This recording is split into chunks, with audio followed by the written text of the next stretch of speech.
Assalamualaikum warahmatullahi wabarakatuh. Bismillahirrahmanirrahim. Al-Huda jaya, jaya pasti bisa juara. Ayah bunda yang dirahmati Allah, anak-anakku kelas 4C yang soleh dan solehah, bagaimana kabar hari ini? Semoga ayah bunda dan anak-anakku dalam keadaan sehat, bahagia dalam lindungan Allah. Amin. Terima kasih ayah bunda yang telah meluangkan waktu, tenaga, pikiran dalam membimbing Ananda belajar di rumah. Untuk PJJ hari ini, tema 6, subtema 2, pembelajaran 1 dan 2. Tetap semangat anak-anak, jangan lupa protokol kesehatan 3M. Mencuci tangan di air mengalir, memakai masker, dan menjaga jarak. Adik-adik, di sini ada salah satu cita-cita yaitu guru. Nah, ada cerita yang menginspirasi sekali nih adik-adik. Kisah seorang guru anak berkebutuhan khusus. Dari bacaan ini ada beberapa pertanyaan yang akan kita jawab bersama adik-adik. Siapakah Sangita Lahman? Nah, dia itu adalah seorang dokter yang beralih profesi menjadi seorang guru anak-anak prasekolah. Mengapa ia ingin menjadi guru? Ia ingin menjadi guru itu karena berawal dari kepeduliannya terhadap kurangnya pendidikan yang sesuai bagi anak-anak yang berkebutuhan khusus. Sikap apakah yang ditunjukkan oleh Sangita untuk menjadi guru yang baik? Nah, sikapnya apa? Ya, kepeduliannya itu terhadap anak-anak prasekolah dan anak-anak kebutuhan khusus. Dia itu sangat peduli sekali adik-adik. Menurutmu, sikap apakah yang diperlukan untuk menjadi guru yang baik? Nah, untuk menjadi guru yang baik itu sikap yang dibutuhkan antara lain kepedulian terhadap kebutuhan anak-anak, kasih sayang tanpa membedakan anak satu dengan yang lainnya, dan sikap tanggung jawab terhadap masyarakat. Nah, di sini ada puisi yang berjudul Cita-citaku. Apakah judul puisi tersebut adik-adik? Ya, judulnya adalah Cita-citaku. Siapakah yang membuat puisi tersebut atau karya siapa puisi tadi? Ya, karya M. Ridwan Hafidz. Bercerita tentang apakah puisi tersebut adik-adik? Nah, puisi tersebut itu bercerita tentang cita-citanya ingin menjadi seorang dokter yang bisa menyembuhkan orang yang sakit ya adik-adik ya. Lalu, apakah yang membedakan puisi tersebut dengan bacaan sebelumnya? Nah, tadi ya bacaan seorang guru berkebutuhan khusus dan puisi yang berjudul Cita-citaku. Apa adik-adik perbedaannya? Nah, perbedaannya adalah pertama, cara membacanya. Kalau puisi itu cara membacanya harus memperhatikan artikulasi, intonasi, dan ekspresi ya adik-adik ya. Kita harus benar-benar memahami isi puisi. Untuk bacaan itu ya, itu cara membacanya tidak sama dengan puisi ya, berbeda dengan puisi. Lalu bentuk tulisannya, bacaannya itu berupa paragraf ya adik-adik yang panjang, dan biasanya itu tidak dibatasi ada berapa kalimat dalam satu paragraf. Sedangkan puisi itu ditulis setiap bait ya. Kalau kita pelajari setiap baitnya itu biasanya ada 4. Kalau tadi puisi Cita-citaku tadi terusan begitu ya adik-adik ya. Ada beberapa baris dalam satu bait. Lalu ada rimanya juga dalam puisi, sedangkan untuk bacaan itu tidak ada rimanya. Kita sudah mempelajari pada pembelajaran di subtema 1 tentang metamorfosis sempurna dan metamorfosis tidak sempurna adik-adik. Nah, kita akan pelajari lebih jauh lagi. Kita akan belajar tentang daur hidup kata. Nah, kata itu berkembang biak dengan cara bertelur di air. Nah, telur-telur ini akan menetas setelah kurang lebih 10 hari. Telur itu menetas menjadi berudu, ya, berudu atau kecebong adik-adik yang hidup di air.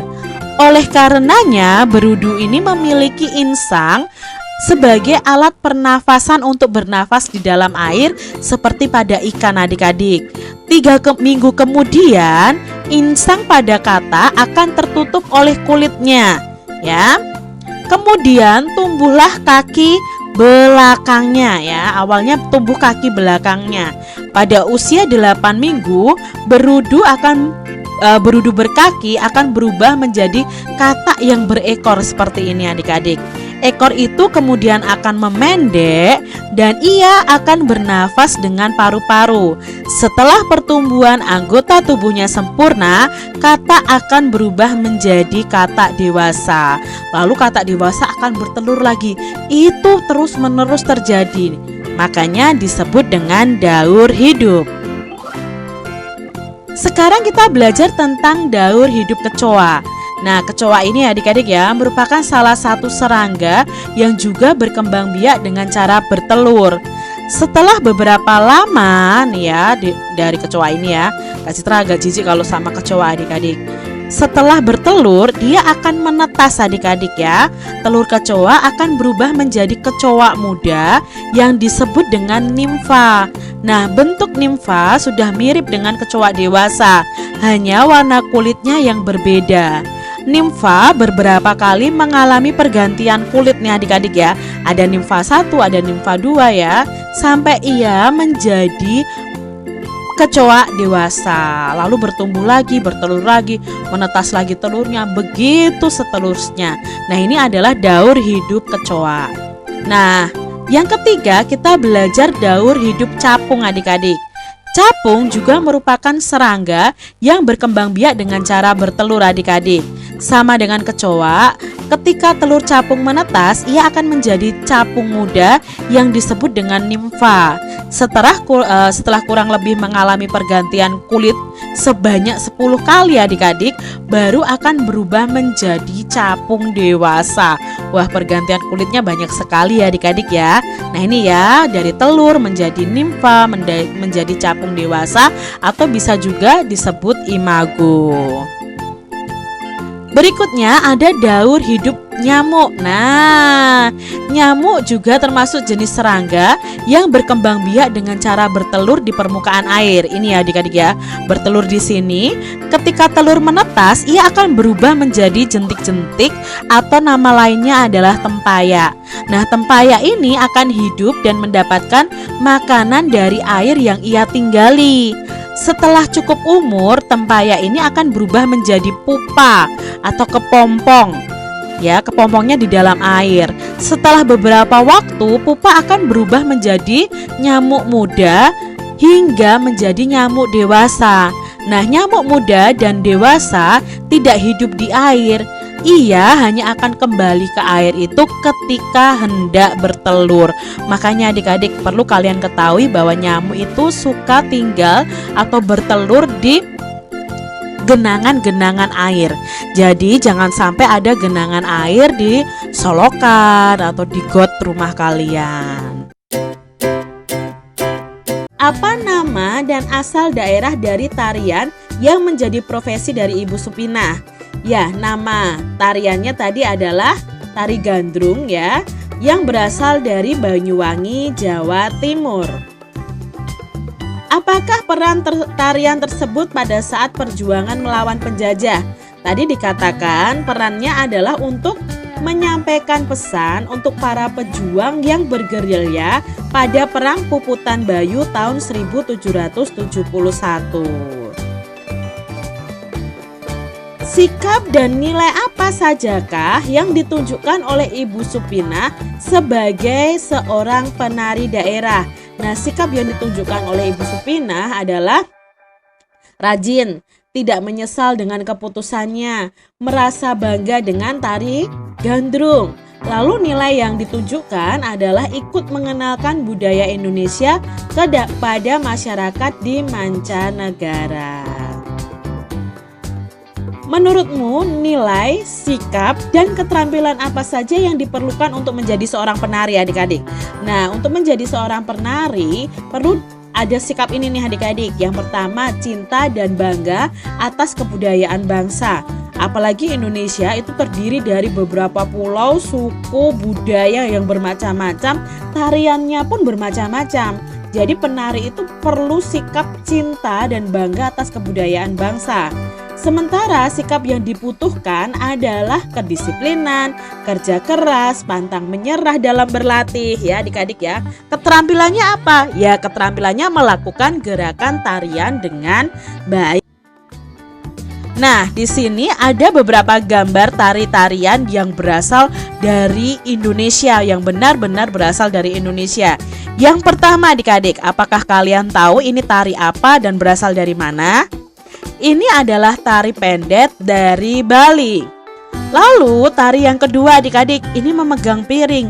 Nah, nama tari ini adalah tari piring, berasal dari Sumatera Barat. Selanjutnya, nah adik-adik kira-kira ini tari apa ya? Ya, ini adalah tari remo dari Jawa Timur. Lalu tari ini adik-adik, ayo siapa yang tahu ini tari apa dan berasal dari mana? Ini namanya adalah tari saman yang berasal dari Aceh. Nah adik-adik, dari bacaan tadi kita akan membuat peta pikiran yang menjelaskan manfaat tumbuhan dan hewan terhadap kehidupan manusia. Jelaskan manfaat tumbuhan bagi lingkungan sekitarnya. Nah, manfaat tumbuhan bagi lingkungan sekitarnya adalah sebagai bahan makanan, bahan pakaian, penghasil oksigen, dan penyerap karbon dioksida. Jelaskan manfaat hewan bagi lingkungan sekitarnya. Nah, manfaat hewan itu sebagai bahan makanan, bahan pakaian, objek uji coba, bahan obat, bahan kerajinan, dan membantu pekerjaan manusia. Lalu, apakah yang akan terjadi pada daerah yang tidak subur sehingga tumbuhan sulit tumbuh adik-adik? Apa yang akan terjadi? Nah, jika tidak ada tumbuhan, yang akan terjadi adalah suhunya akan berubah secara drastis. Hewan-hewan akan banyak yang punah dan akan terjadi kekeringan sebab tidak ada air. Itu kalau sampai tidak ada tumbuhan yang sulit tumbuh subur di daerah kita. Apakah yang akan terjadi pada hewan-hewan yang berada di hutan yang telah dirusak oleh kegiatan manusia? Saat ini banyak sekali hutan-hutan yang dibuat pemukiman adik-adik. Apa yang terjadi dengan hewan-hewan yang ada di hutan itu? Nah, hewan-hewan yang berada di hutan akan mengalami kekurangan makanan dan bisa menyebabkan kepunahan. Alhamdulillah, semoga ilmu yang kita pelajari hari ini bermanfaat. Amin. Assalamualaikum warahmatullahi